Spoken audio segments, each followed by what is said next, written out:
Ang kwentong ito ay hango sa totoong buhay. Karanasan nito ni Rudy. Taong 2000, Tarangan, Samar.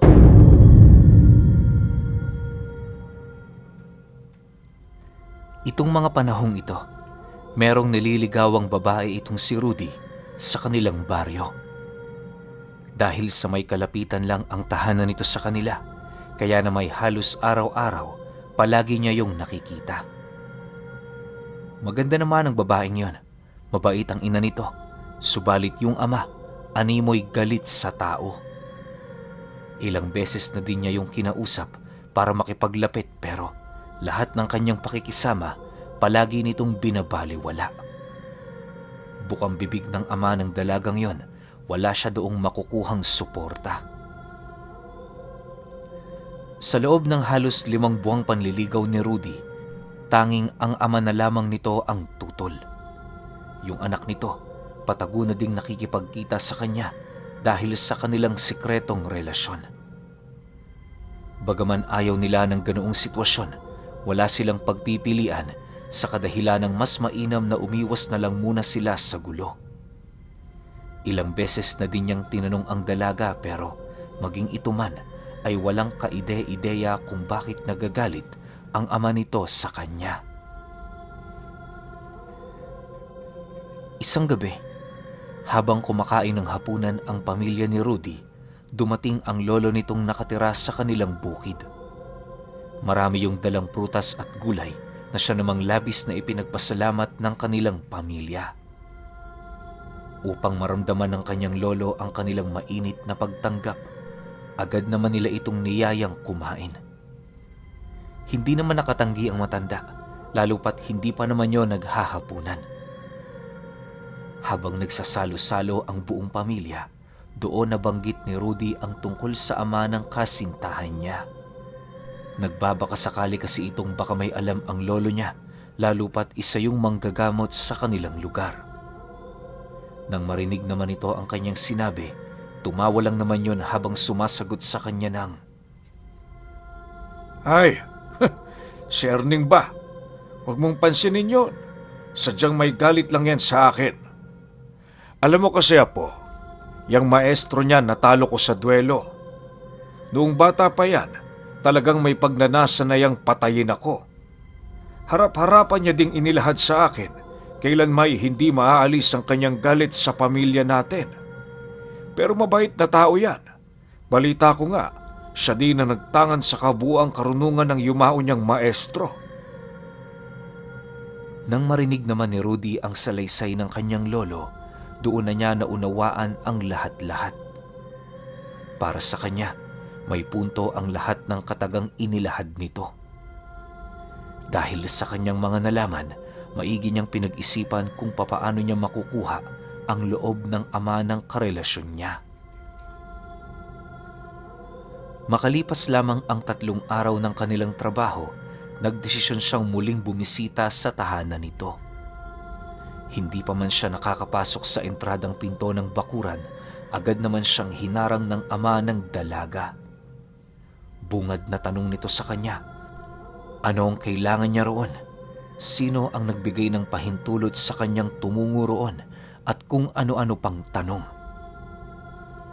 Habang nagsasalita ang ama ng kanyang karelasyon, bakas naman sa pagmumukha nito ang animoy galit na pilit nitong itinatago. Matapos namang marinig ni Rudy ang lahat ng sinabi nito, mahinahon naman siyang tumitig roon habang sumasagot ng, Pasensya na ho kayo pero iba na ho ang panahon namin ngayon. Ano man ang pinagdadaanan ng ating mga pamilya, naiwan ko na ho yun sa nakaraan. Alam ko hong mabuti kayong tao, kaya sana naman ho, maunawaan nyo na ang kasalanan ng isang ama o lolo, hindi pwedeng manahin ang kanyang anak o apo. Dahil sa kanyang sinabi, doon pa lamang natigilan ang ama ng dalaga na parabang nahimasmasan. Nang mapagtanto naman niyang hindi na yun sasagot, minabuti na lamang niyang umuwi sa kanilang tahanan. Bago pa man siya makalayo, agad naman siya nitong tinawag para anyayahang pumasok. Nang marinig naman yon ni Rudy, hindi na siya umimik, bagkus ay minabuti na lamang niyang sundin ang nais ng ama ng dalaga. Sa pagpasok niya sa loob nito, agad naman niyang nakita ang kanyang kasintahan na abalang-abala sa mga gawaing bahay. Sa unang pagkakataon, nagsalo-salo sila ng mga magulang nito nang walang sino mang tumutol. Matapos nilang kumain, agad naman silang lumabas ng ama nito para mag-usap. Unang paksa na kanilang tinalakay ay ang sitwasyon ng kanyang lolo at kung saan na yon naninirahan. Nang marinig naman ni Rudy ang tungkol dito, lahat ng ginagawa noon ng kanyang lolo na alam niya, walang pagdadalawang isip niyang inilahad sa ama ng kasintahan niya. Ultimo ang mga huling sinabi nito ukol sa lalaking yon, minabuti niya ring ilahad. Naniniwala siya, yun na ang unang hakbang ng masaya nilang pagkakakilala. Matapos namang marinig nito ang lahat ng tungkol sa kanyang lolo, napangiti lang naman ito habang sumasagot sa kanya ng, Sa totoo lang, hindi naman talaga ako nagagalit sa kanya. Mabuting tao ang lolo mo. Marami nang natulungan. Siguro nagagalit ako sa kanyang kakayahan. Hanggang sa ngayon kasi hindi ko matanggap na siya ang tumalo sa maestro ko. Alam mo Rudy, matapos ang duelong yon, doon na din nag-umpisang manghina ang katawan ng taong tiningala ko mula pa noong bata ako. Matapos naman yung mailahad ng ama ng kasintahan niya, kahit papaano, nagawa na rin niyang maunawaan ang pinagdadaanan nito. Makalipas pa ang ilang araw, nagpatuloy ang kanyang pagbisita sa bahay ng kasintahan niya hanggang sa maging normal na lamang para sa kanila ang lahat-lahat. Dahil sa araw-araw na bumibisita si Rudy sa tahanan ng babae, kaya na may aminado siyang hindi niya napapansin ang iilan sa miyembro ng kanilang pamilya. Minsan nga, kapag umuuwi yung lolo niya, hindi na siya nito nadadatnan sa kanila. Isang araw, habang nag-uusap sila ng ama ng kasintahan niya, napagdesisyon na nilang tumungo sa bukid para tingnan ang kalagayan ng kanyang lolo. Bukod sa nagdesisyon na kasi yung makipag-usap dito, nangako rin yun sa kanya na pagkatapos ng pag-uusap na yon, magiging masaya na ang kani-kanilang pamilya.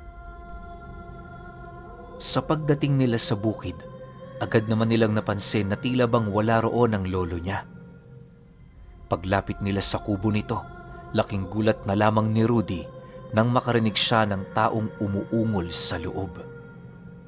Ilang minuto pa nila yung pinakinggan hanggang sa nagdesisyon na silang buksan ang pinto ng bahay. Pagbungad sa kanila ng sala, doon niya nakita ang lolo niya na nakatali sa upuan gamit ang mahabang lubid habang umuungol. Panay na rin ang pagdilat ng mga mata nito, indikasyon na hindi na maayos ang kalagayan nito. Bilang albularyo ang ama ng kasintahan niya, kung kaya't agad naman itong napagtanto na sinasapian ng nilalang ang kanyang lolo. Paglapit nila sa kinaroroonan nito, agad naman nila yung sinubukang kausapin, subalit hindi yon sumasagot. Nang dumating na sa puntong wala na silang pagpipilian, inabisuhan naman siya ni Manoy Erning na kunin ang lahat ng langis sa altar ng lolo niya. Pagkarinig naman ni Rudy sa sinabi nito, dali-dali naman niya yung kinuha. Makalipas lamang ang ilang minuto, mas lalo pang tumindi ang ginagawang kakaiba ng kanyang lolo. Ayon sa kanya, na habang ginagamot yon ni Manoy Erning, panay ang pagkiskisan ng mga ngipin nito. Pilit din itong binabali ang kanyang mga daliri na animoy pinapahirapan yon ng nilalang. Maya-maya pa, nang magawa ng malaman ng ama ng kasintahan niya ang karamdaman nito, napatitig lang naman yun sa kanya habang sumasagot ng, Natalo ang lolo mo. Dahil sa sinabi nito, doon na kinutuba ng masama si Rudy sa kadahilan ng alam niya sa kanyang sarili na ang tanging kaaway lang naman ng lolo niya ay ang mga taong nagtatanga ng aral ng kaliwa. Dala ng kanyang pag-aalala, agad naman siya doong nagmakaawa na iligtas ang lolo niya. Matapos naman yung marinig ni Manoy Erning, hindi naman yun nangako sa kanya, lalo pat wala silang ideya kung ano ang nilalang na nakatalo dito. Sa pagsapit ng gabi, halos hindi na nila mawari ang kanilang gagawin. Pagtungtong ng 8:00, bahagya naman silang naantala sa kanilang ginagawa nang mapansin nila ang lolo niya na animoy bumalik na sa normal. Pagsilay nito sa kanilang kinaroroonan, agad naman sila nitong tinawag habang umiiyak. Ayon sa kanyang lolo, gabunang mangkukulam ang nakatalo sa kanya. Bumabalik lamang sa normal ang kanyang wisyo kapag tumutungtong na ang oras ng kahinaan nito. Inilahad din ito sa kanila na malapit na siyang bawian ng buhay ng nilalang na yon sa kadahilan ng ilang araw na din siya nitong pinaglalaruan. Bagaman nais niya doong tumakas, hindi niya yun magagawa sapagkat nakatali na sa mga kamay nito ang kanyang kaluluwa. Sa pagpapatuloy ng kanilang pag-uusap, inilahad ng lolo niya kung ano ang kinakailangan nilang gawin para mapaslang ang nilalang na tumalo sa kanya. Buong puso din yung naniwala sa kakayahan ni Manoy Erning, lalo pat isang dalubhasang antingero ang maestro nitong pinagkunan ng kanyang karunungan. Matapos naman yung marinig ng ama ng kasintahan niya, napangiti lang naman ito habang sumasagot sa kanyang lolo ng, Hindi ko inaasahan na darating tayo sa sitwasyong ito. Pasensya ka na kung napakitaan man kita ng masamang pag-uugali. Nadala lamang ako ng emosyon, bugso ng damdamin ng isang binatang nagmamahal sa isang ama. Matapos naman yung marinig ng lolo niya, dahan-dahan naman itong iniapat ang kanyang kamay sa ulo ni Manoy Erning habang sumasagot ng, Humihingi din ako ng tawad sa iyo. Kahit ako, hindi ko ginusto ang duelong yon. Hindi ko naman maaaring sabihin kasalanan lang yon ng iyong maestro, sapagkat kagustuhan ko din naman ito. Matagal ko nang pinagsisihan ng bagay na yon, Erning. Bitbit ko yon hanggang kamatayan. Nang marinig naman ito ng ama ng kanyang kasintahan, bigla namang tumulo ang luha nito dahil sa lungkot. Makalipas pa ang ilang oras, muli na namang nawala sa katawan ng matanda ang wisyo nito. Pagbalik ng ulirat nito sa katawan, bumungad sa kanila ang nagwawalang kaluluwa ng nilalang na sumapi rito. Dahil sa pangyayaring yon, agad naman yung tinalian ng rosaryo ni Manoy Erning habang patuloy yung inuusalan. Inipitan niya rin ito ng patpat sa mga daliri, subalit hindi ito sapat para tuluyang manghina ang nilalang. Inaasahan naman niya ang pangyayaring yon, lalo pat hindi lang ito isang ordinaryong mangkukulam. Kung nagkataong wala yung dugo ng aswang, paniguradong madali niya lamang yung matatalo sa espiritual na kombate.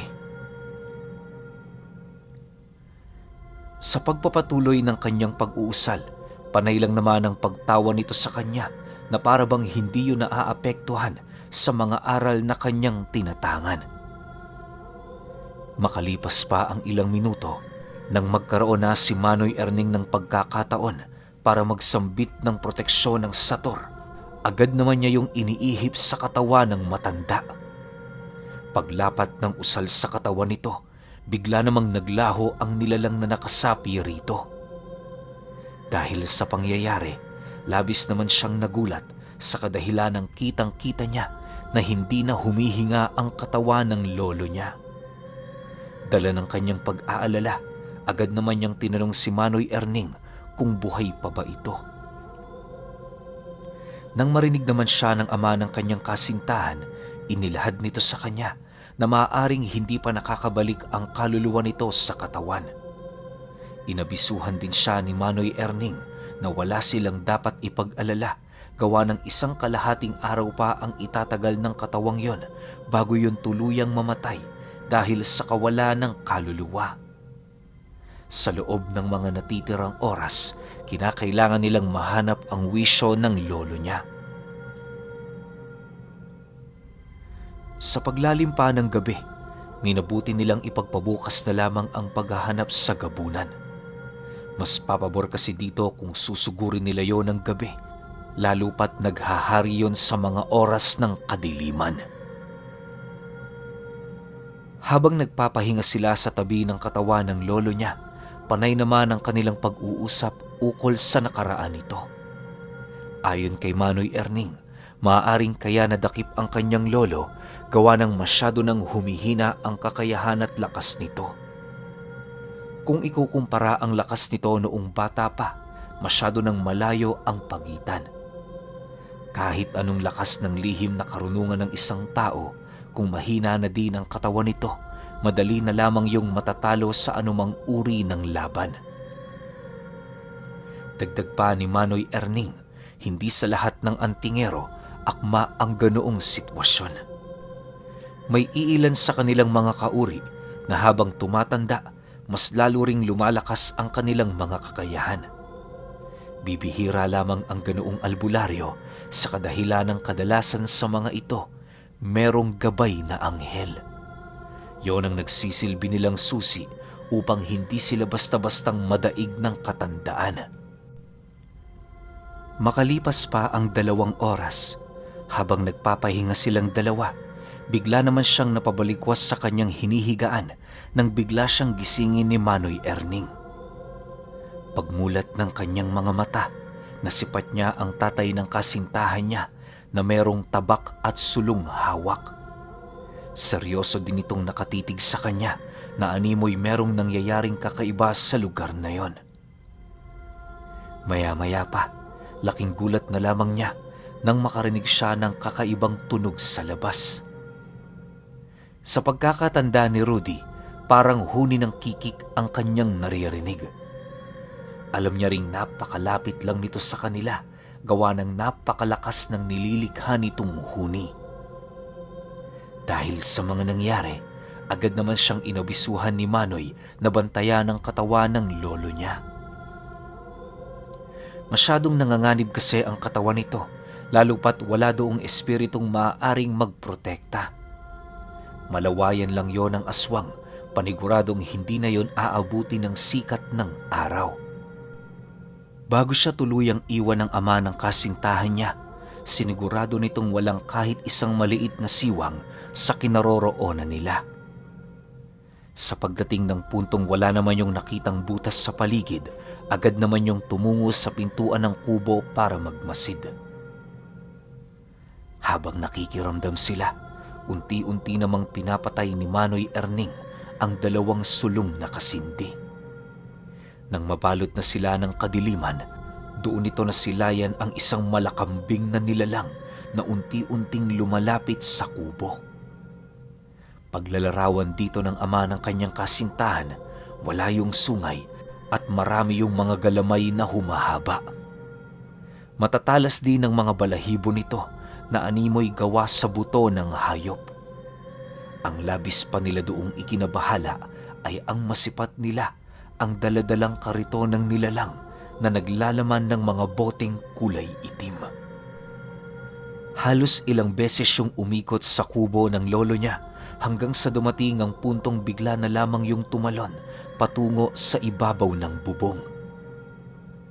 Dahil gawa lamang sa pawid ang bubong ng bahay na yon, kung kaya't madali nilang natuntun ang eksaktong kinaroroonan nito. Walang sabi-sabi, agad naman yung binato ng tigalpo ni Manoy Erning, subalit nagawa namang makailag ng nilalang.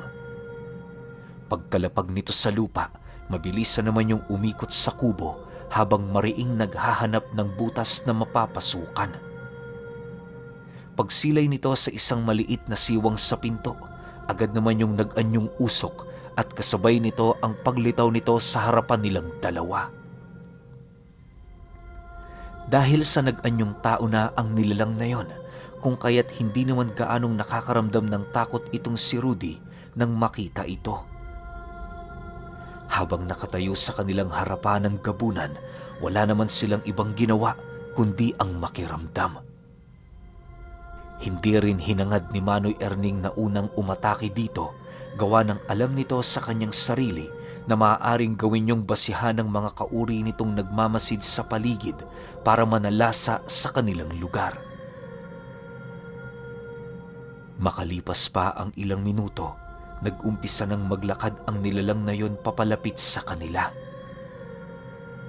Sa bawat hakbang nitong ginagawa, ramdam na ramdam nila ang napakabigat nitong presensya sa pamamagitan ng pagsilabasan ng mga santo sa altar ng kanyang lolo. Nang ilang metro na lamang ang layo nito sa kanilang kinaroroonan, bigla naman yung huminto habang nagwiwika sa kanila gamit ang malalim nitong boses.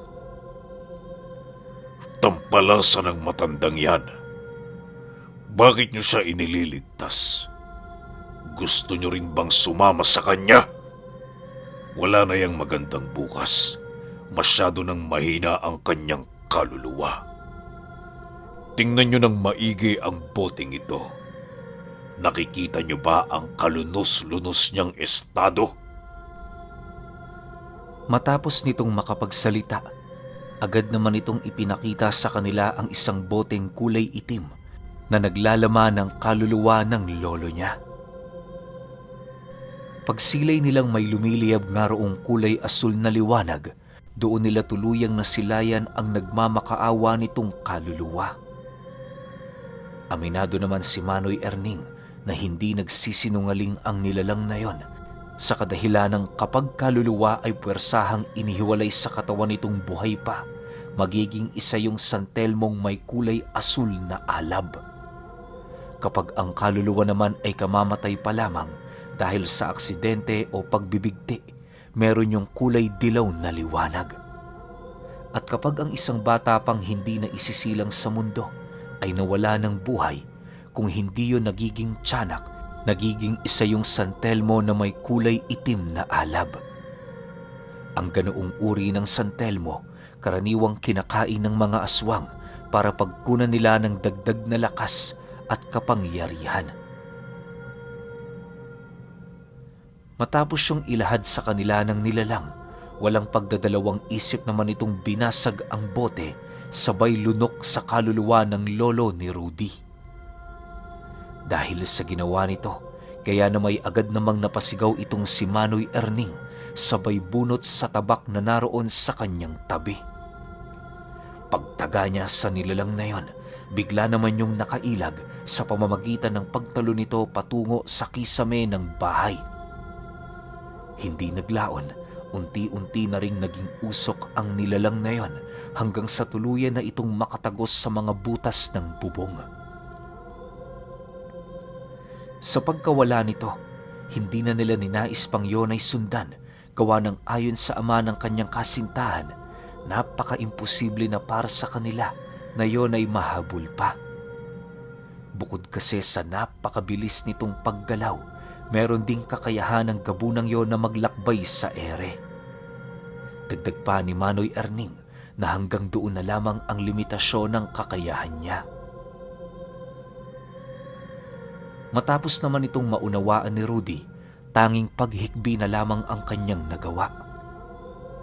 Habang nakaupo siya, pilit niyang itinatak sa kanyang puso ang galit sa nilalang na pumatay sa lolo niya. Nang masipat naman ni Manoy Erning ang walang emosyon niyang pagmumuka, agad naman siya nitong nilapitan habang nagwiwika ng, Tutulad ka rin ba sa nakaraan kong buhay, Rudy? Pag-isipan mong maigi. Ganyan na ganyan din ako nang namatay ang maestro ko. Mahal ko kayo ng anak ko. Ayokong dumating sa puntong maging katulad mo rin ako. Hayaan mong tumagos sa puso mo ang galit. Huwag mo yang ikimkim sapagkat makakasama yan sa'yo. Tandaan mo, sino man ang mag-iisip ng puot sa kanyang kapwa, pinapatay na niya ito. Isang karumal-dumal na kasalanan para sa Panginoong ating pinaniniwalaan. Sa pagsapit ng umaga, agad namang nalaman ng pamilya niya ang nangyari sa kanyang lolo. Dahil sa wala naman silang magagawa, kung kaya't kahit masakit sa kanilang loob, pinilit nila yung tanggapin. Lumipas pa ang mga taon, natutunan na din ni Rudy na patawarin ang nilalang na pumaslang dito. Alinsunod sa payo ng ama ng kanyang asawa, nagkaroon siya ng kalinawan sa isipan niya.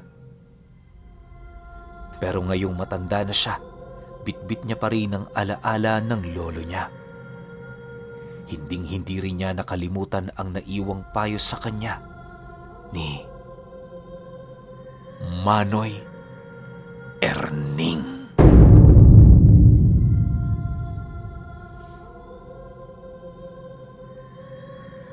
Okay, opinyon ko sa kwento. Parang binalik lang rin ni Manoy Erning yung dati niyang nararamdaman sa lolo ni Rudy. Pero ang maganda rito kasi, ang nagpa-realize kay Manoy Erning na mali yung ginagawa niya, na hindi tama yung pagtatanim ng galit sa ibang tao, walang iba kundi itong si Rudy. 'Di ba? Kasi pinagbati niya yung dalawa na akala nito ni Manoy Erning na hindi na mangyayari, pero nangyari pa rin kasi nga nagkaroon ng bigayan. Yan naman talaga yung importante.